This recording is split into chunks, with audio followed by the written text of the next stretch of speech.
اس کا شکریہ ادا کرنا ہے۔ معمولی سے نعمت کوئی دے تو شکریہ ادا کیا جاتا ہے۔ وہ اللہ جس نے اتنی بڑی کائنات آپ کو بعد میں بنایا، کائنات کو پہلے بنایا، اتنی ساری نعمتیں آپ کے حوالے کر دی ہیں، کیا شکریہ نہیں بنتا اللہ کا؟ ضروریات آپ کی پہلے بنائیں، آپ کو بعد میں بنایا۔ انسان کو پینے کے لیے پانی کی ضرورت تھی، اللہ نے پانی پہلے خلق کیا، انسان کو بعد میں بنایا۔ سانس لینے کے لیے ہوا کی ضرورت تھی، ہوا پہلے بنائی، انسان کو بعد میں بنایا۔ کھانے کے لیے غذا کی ضرورت تھی، غذا کو پہلے بنایا، انسان کو بعد میں بنایا۔ رہنے کے لیے مکان کی ضرورت تھی، مکان پہلے بنایا، انسان بعد میں بنایا۔ چلنے کے لیے زمین کی ضرورت تھی، زمین پہلے بنائی، انسان کو بعد میں بنایا۔ یہ ساری ضرورتیں پہلے بنائی، انسان کو بعد میں بنایا۔ اور انسان کو ہدایت کی ضرورت تھی، اس لیے آدم کو پہلے بنایا، آدمیوں کو بعد میں بنایا۔ اور آدم کو توبہ قبول کروانے کے لیے پنجتن کی ضرورت تھی، پنجتن کو پہلے بنایا۔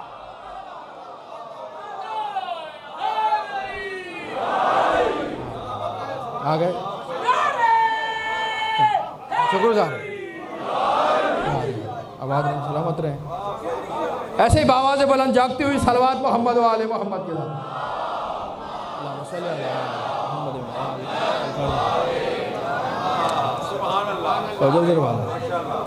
نعمتیں پہلے دے رہا ہے، آپ کو بعد میں بنا رہا ہے۔ جس نے اتنی نعمتیں دی ہیں، حق بنتا ہے کہ شکریہ ادا کیا جائے۔ اچھا شکریہ ادا کرنا ہے، نعمت دے رہا ہے، لیکن جس کا شکریہ ادا کرنا ہے وہ ہے کون؟ میرے گھر ایک پارسل آ گیا 20 لاکھ روپے ہیں حضور، شکریہ ادا کرنا ہے اس کا۔ اب تلاش کروں کون ہے یہ محبت کرنے والی شخصیت کون ہے؟ عقل کہے گی نا بھائی ڈھونڈو، تلاش کرو۔ عقل فطرت بتا رہی ہے جس نے اتنی نعمتیں دی ہیں ذرا تلاش تو کرو یہ ہے کون؟ سارے نوجوان دوستوں کے حوالے کر، کون ہے نعمت دینے والا؟ کس نے یہ نعمت؟ خود نے تو خود کو نہیں دی، یہ آنکھیں آپ نے خود لگا لی۔ اگر انسان خود لگاتا تو 2 آگے ہیں تو 2 پیچھے بھی لگا رہا۔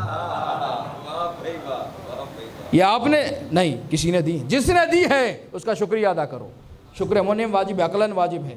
جب واجب ہے تو خدا کو تلاش کیا جائے، دین سے چلے آ گئے شناخت خدا تک۔ اب کمال یہ کس چیز کو تلاش کرنا ہے؟ پہچاننا ہے نعمت دینے والے کو۔ کیا پہچاننا ہے؟ اس کی ذات کو پہچاننا ہے، یا اس کے ہونے کو پہچاننا ہے، یا اس کی صفات کو پہچاننا ہے؟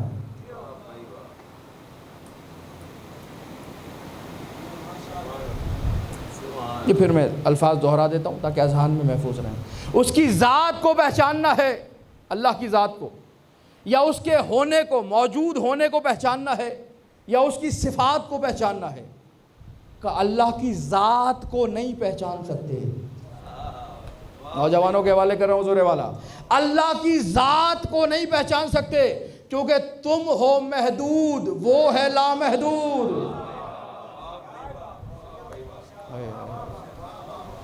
محدود کبھی بھی لامحدود کو نہیں پہچان سکتا۔ علم احاطہ کرتا ہے تو پتہ چلتا ہے اس میں کیا ہے، اور اگر احاطہ کر لے تو محدود ہو جائے۔ تھوڑی سی مشکل باتیں میں چاہ رہا ہوں کہ آسان کر کے آپ کے حوالے کروں۔ اللہ کی ذات کو نہیں پہچان سکتے، کیا ہے ہمیں نہیں معلوم، جب اس کے بنائے ہوئے ہی آج تک سمجھ نہیں آ رہے ہیں۔ محافظان توحید ہی آج تک سمجھ نہیں آ رہے ہیں، جو کسی سے پڑھے بغیر کہہ رہے ہیں سلونی سلونی۔ خدا کو کون پہچانے گا؟ ذات نہیں سمجھ میں آ سکتی۔ بات وقت ختم ہو گیا اور مجھے بہت کچھ آپ سے بات کرنی تھی۔ ذات نہیں پہچانی جا سکتی، اس کے ہونے کو پہچاننا ہے، وجود رکھتا ہے، اس کے وجود کو پہچاننا ہے۔ کون ہے؟ اللہ ہے۔ کیسا ہے؟ کب سے ہے؟ ہم محدود، وہ لامحدود. اچھا پھر کیا کریں؟ کچھ بھی نہ پہچانے؟ نہیں، صفات کو پہچانو. اب یہ ویسے چلیں گی. صفات ذات کیا ہے؟ صفات ذاتی کون سی ہیں؟ کون کون سی صفات ہیں جو اس کے ذات کے لیے لازم ہیں؟ آنے والی مجالس میں گفتگو ہوگی. اللہ، توحید، بحث ہوگی. توحید کی معنی کیا ہے؟ آج تو پہلی مجلس تھی نا، کل والی مجلس ہٹا کے لے کر آئے خدا تک پہنچانے کے لیے. ذات کو نہیں پہچانا جا سکتا، وجود کو پہچاننا ہے.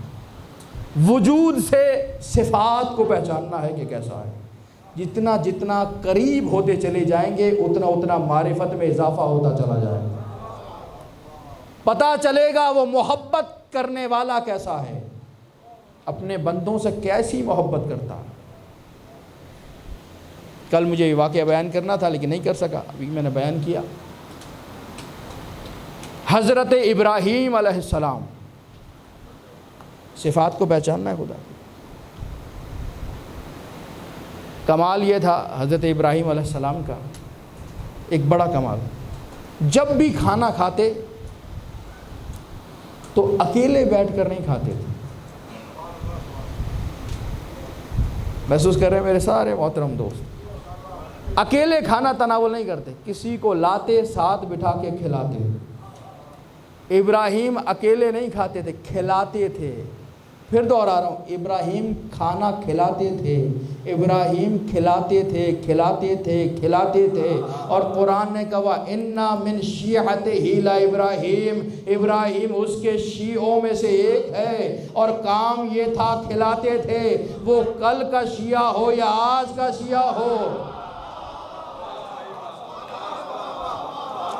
شکر گزار آپ کی توجہات کا، زبانوں کا شکر گزار ہے کہ سامنے کا میں شکر گزار ہوں. ابراہیم کے لیے کا شیعہ ہے اور کام کیا تھا؟ کھلاتے تھے. کل کے شیعہ بھی کھلاتے تھے، آج کے شیعہ بھی کھلا رہے ہیں. کام دونوں کا ایک ہے. بھائی ہم تو سنت ابراہیمی پہ عمل کر کے کھلا رہے ہیں. آپ جو نیاز کو بدعت کہہ رہے ہو، یہ بتاؤ کس کی سنت پہ عمل ہو رہا ہے؟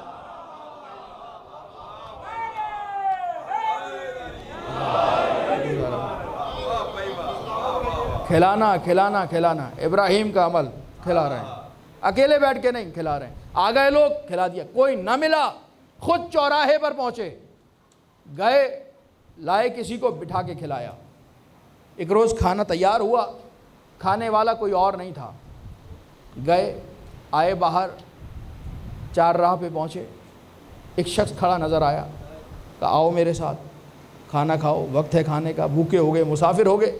ساتھ لائے، دسترخوان پہ بٹھایا، پہلے ہاتھ دھلائے، کھانا سامنے رکھا. کہو بسم اللہ الرحمن الرحیم. میرے سارے محترم دوست، بچے نوجوان سارے، بسم اللہ الرحمن الرحیم. کھانا ایسے شروع نہیں ہو جانا. ابھی میں نے عرض کیا پچھلی مجلس میں، نیاز کا احترام ہے. حسین کی نظر کر رہے ہیں نا، نظر حسین ہے، نیاز حسین ہے، نیاز مولا ہے. زمین پہ پھکی ہوئی نظر آئے، گر رہی ہو، تسلے چھینے جا رہے ہو، دھکے دیے جا رہا ہو، کھائے جا رہے ہو، نہیں. یہ نیاز کی بے احترامی ہے. ابھی تو پہلا محرم ہے نا، ابھی سے اگر ہم یہ پیغام دوسروں کو بھی دیں، نیاز کا احترام یہ ادب و آداب سے کھایا جائے. اگر جو لوگ پیچھے رہ گئے دھکے مار کے نہ نکالیں، باہر چلو باہر. نہیں، آپ انتظار فرمائیے، یہ فارغ ہوں گے تو پھر آپ کی باری ہے. ان کو بھی احترام رکھا جائے. نیاز، یہ پیغام سارے دوستوں کے لیے، عزت و احترام کے ساتھ. ہاتھ دھلائے، سامنے بٹھایا اور بسم اللہ کر کے کھایا جائے. گھر کا کھانا بھی نبی سکھا رہے ہیں. خلیل اللہ بیٹھے، ابراہیم ہاتھ دھلائے، کہو بسم اللہ الرحمن الرحیم. اس نے کہا کیسی بسم اللہ الرحمن الرحیم؟ کس بات کی؟ کون اللہ؟ میں نہیں مانتا اللہ کو، میں تو کافر ہوں. ابراہیم نے کہا کہو بسم اللہ الرحمن الرحیم. کہا میں جب مانتا ہی نہیں تو اس کے نام سے شروع کیوں کروں؟ غصہ آیا ابراہیم، جلال آیا.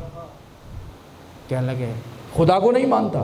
نہیں مانتا، اٹھو اور جاؤ. کھانے پر سے اٹھا دیا۔ کون ہے یہ؟ خلیل اللہ۔ کیا کیا ہے انہوں نے؟ کھانے پر سے اٹھا دیا، جاؤ تمہارے لیے کھانا نہیں ہے، جاؤ۔ یہ حسین کا دسترخوان ہے۔ اب سمجھ میں آ رہا ہے؟ ذبیح اللہ۔ اب سمجھ میں آ رہا ہے؟ حسین وارث انبیاء۔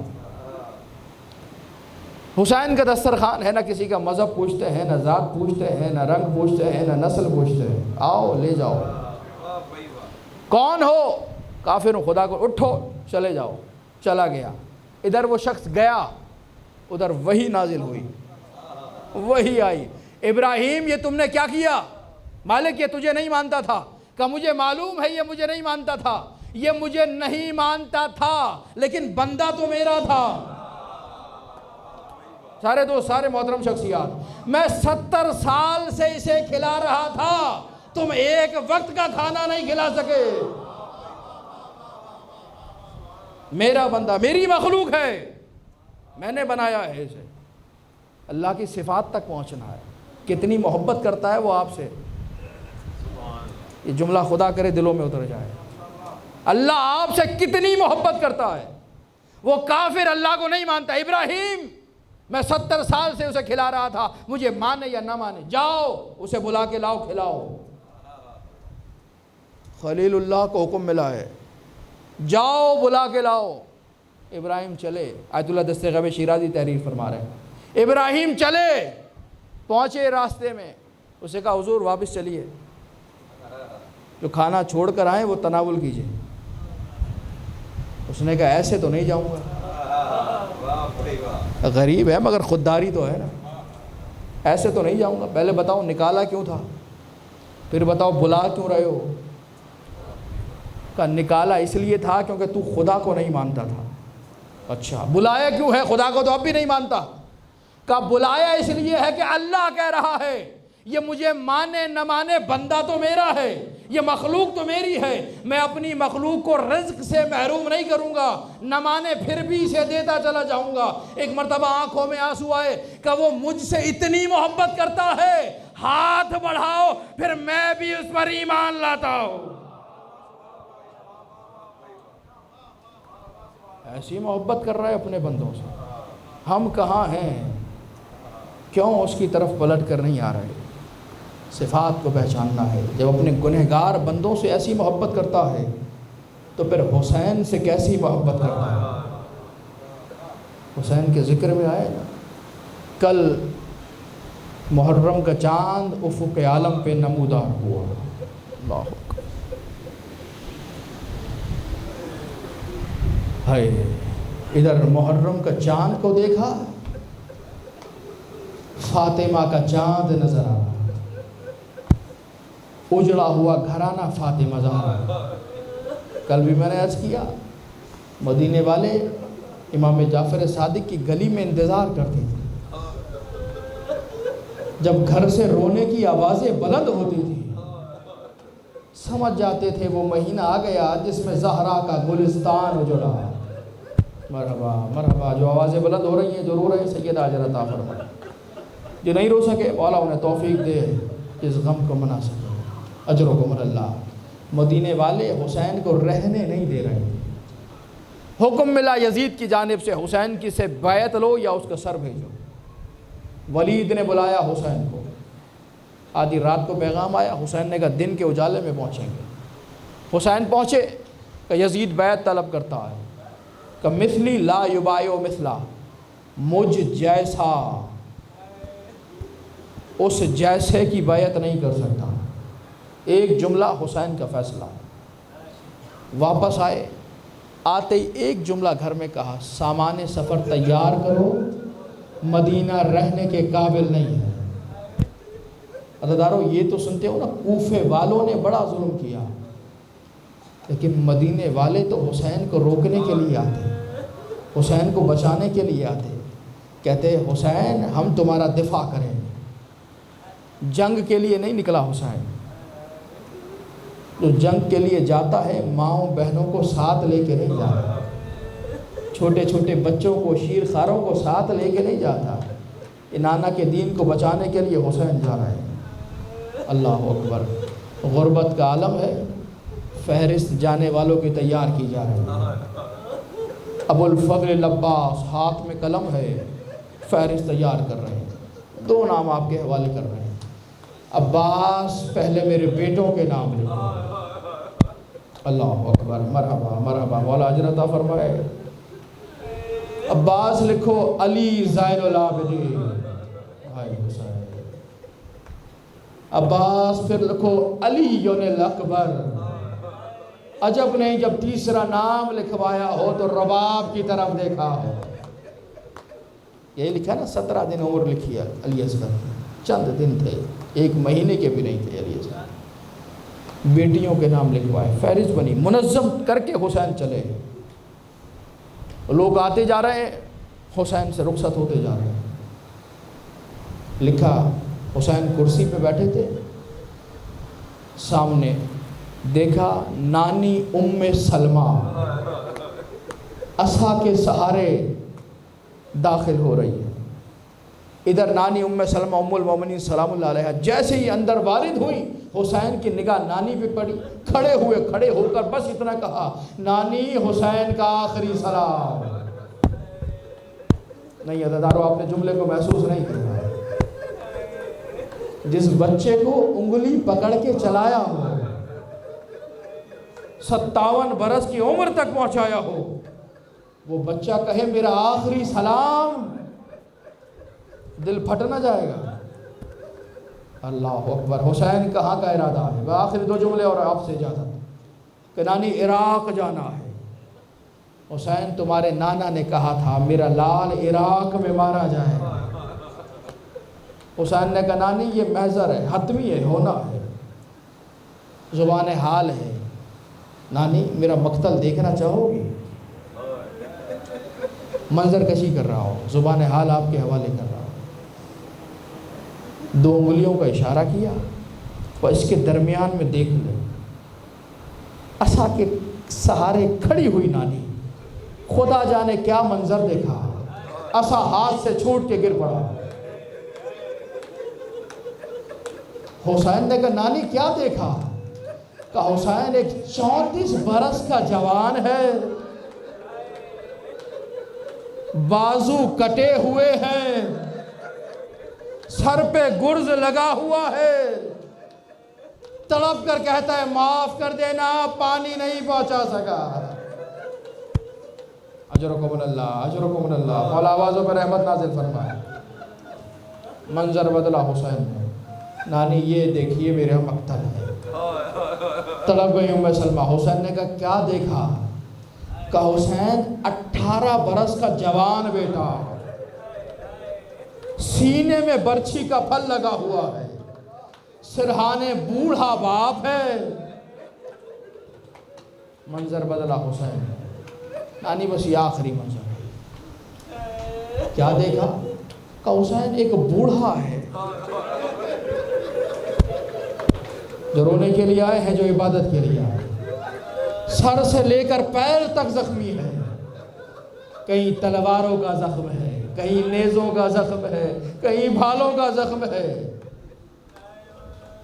حسین یہ کون لوگ ہیں؟ کہ نانی نہیں پہچانا، وہ جو 34 برس کا دیکھا تھا میرا بھائی عباس۔ آخری جملہ زدارو، وہ جو 18 برس کا دیکھا تھا میرا لال علی اکبر۔ حسین یہ بوڑھا کون تھا؟ کہ نانی نہیں پہچانا، یہ وہی ہے جسے زہرا نے چکیاں پیس پیس کے بوڑھا حسین بوڑھا ہو گیا۔ جب دربار یزید میں سر حسین لایا گیا، اجرکم اللہ مصائب میں پڑ چکا، تشت میں حسین کا سر ہے، یزید ظالم ملعون تخت پہ بیٹھا ہے، حسین کے سر سامنے۔ ایک مرتبہ اس نے حسین کے بالوں میں ہاتھ ڈالا،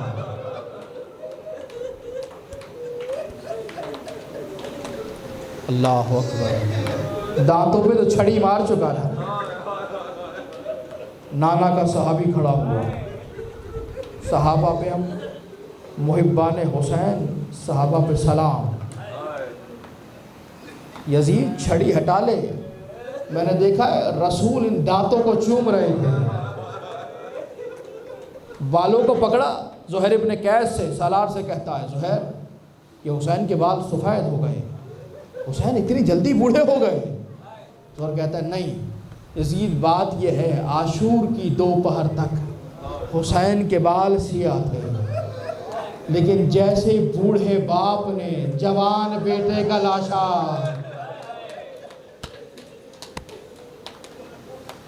الا لعنت اللہ علی قوم الظالمین وسيعلم الذین ظلموا أي منقلب ينقلبون بار الہ باق محمد و آل محمد۔